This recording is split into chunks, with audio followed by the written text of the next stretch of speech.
In the bustling heart of ancient Rome, beneath the splendor of marble temples and the roar of the Senate, a darker economy thrived in silence, the slave markets. And within that human commerce, one group endured a fate both troubling and largely forgotten. Enslaved boys, trafficked not for labor or war, but for roles within elite private households.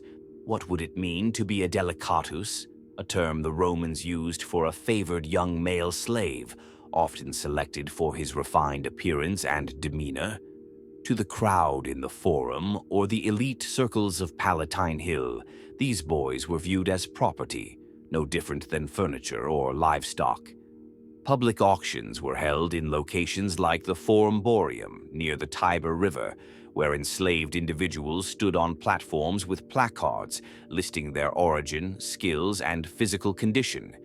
Young boys, often Greek, Thracian, Syrian, or Phrygian, were valued for their refinement and appearance, their price determined by perceived elegance and potential. Some were taken as spoils of war, others were sold by impoverished families in the provinces.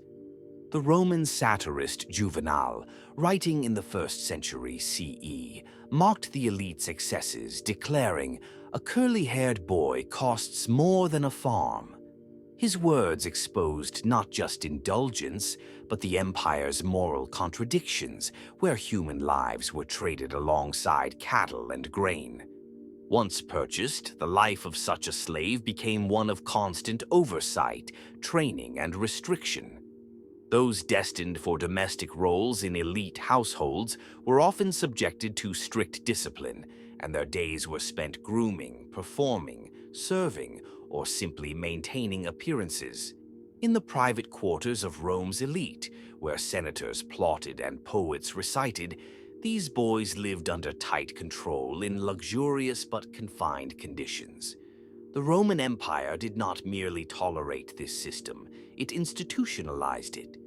The buying and selling of enslaved boys for household service was neither rare nor secret.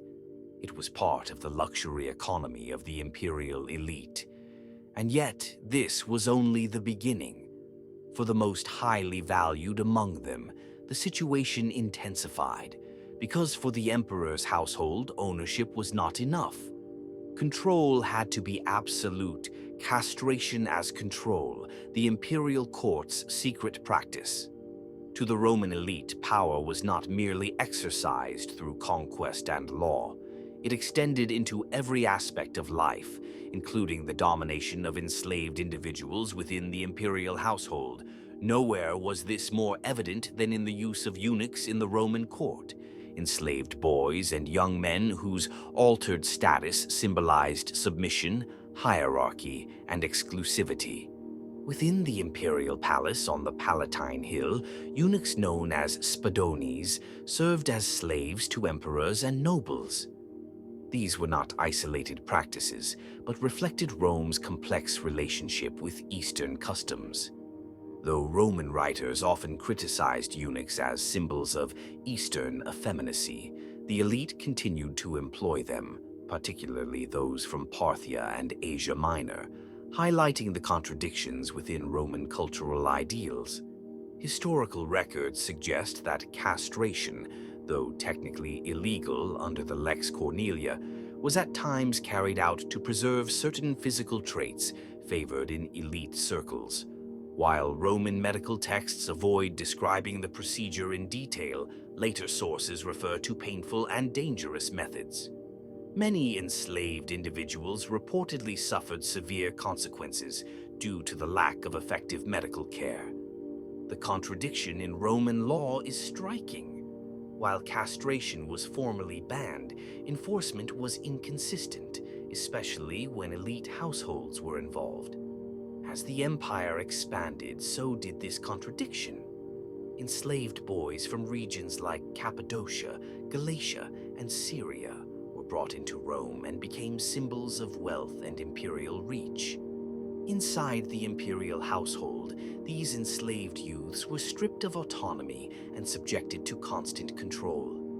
Their altered status ensured dependence and removed any possibility of disrupting lineage or social order, key concerns of the Roman aristocracy. This practice, though rarely acknowledged openly, functioned as a calculated tool for preserving elite power. Yet for many of these enslaved individuals, life within the emperor's private sphere remained one of ritual, limitation, and unrecognized service. The emperor's slaves hidden lives inside Rome's imperial court. Stripped of freedom, family, and personal agency, many enslaved boys in ancient Rome were absorbed into the private spheres of the imperial elite, rarely emerging again with an identity of their own. One of the most notable examples was Sporus, an enslaved youth reportedly brought into Emperor Nero's inner circle. According to Suetonius in the 12 Caesars, Nero arranged for Sporus to undergo a physical alteration, dressed him in women's garments, and held a public ceremony in which he referred to him as his wife. Sporus accompanied Nero in public, sat beside him at events, and resided in the imperial household. The emperor reportedly called him Sabina, echoing the name of his deceased spouse. Historians interpret this act not as affection, but as a demonstration of theatrical control and imperial excess. But Sporus was not alone. Roman sources refer to others, delicati, spado, and pueri delicati, enslaved youths selected for their appearance and assigned to perform refined roles within elite settings. These boys were often trained in music, poetry, and dance. They poured wine at banquets, attended to guests in bathhouses, and entertained with rehearsed performances. Their grace and discipline were praised, though their names were rarely remembered. Roman poets like Martial and Catullus referenced such slaves in passing, sometimes critically, sometimes with admiration. Yet, behind the luxury, there was hardship. The court was a place marked by political intrigue, favoritism, and sudden shifts in fortune.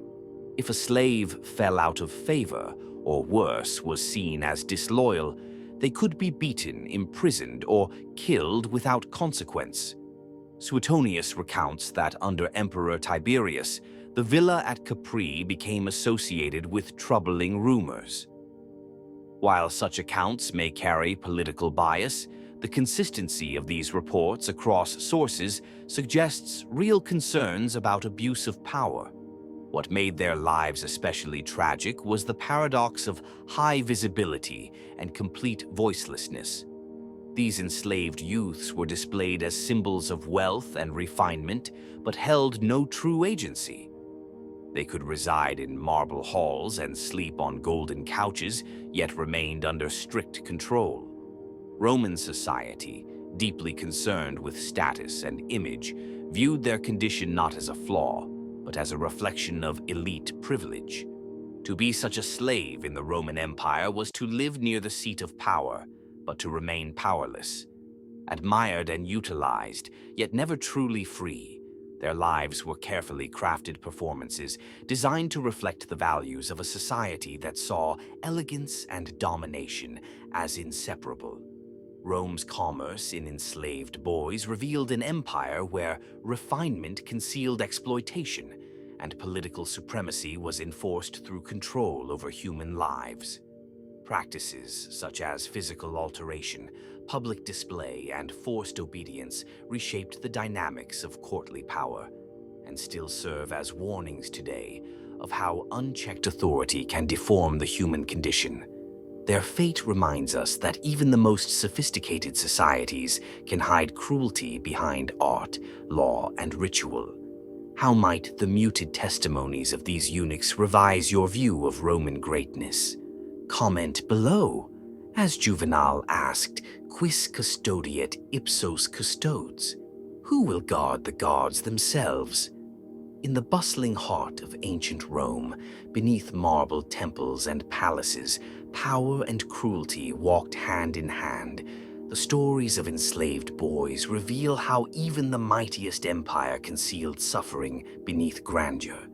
From slave markets to imperial courts, from public auctions to private chambers, the empire thrived on human lives.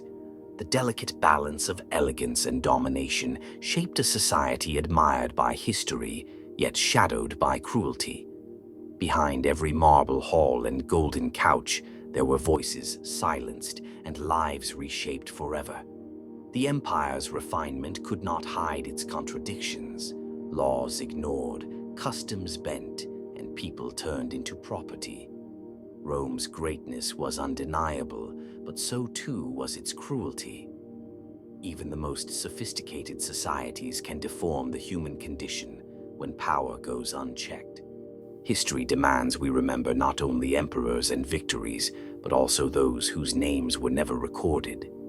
Their silent testimonies whisper through ruins, reminding us of what was lost behind Rome's glory. If you found this story compelling, don't forget to like, comment, and subscribe for more journeys into the hidden truths of history.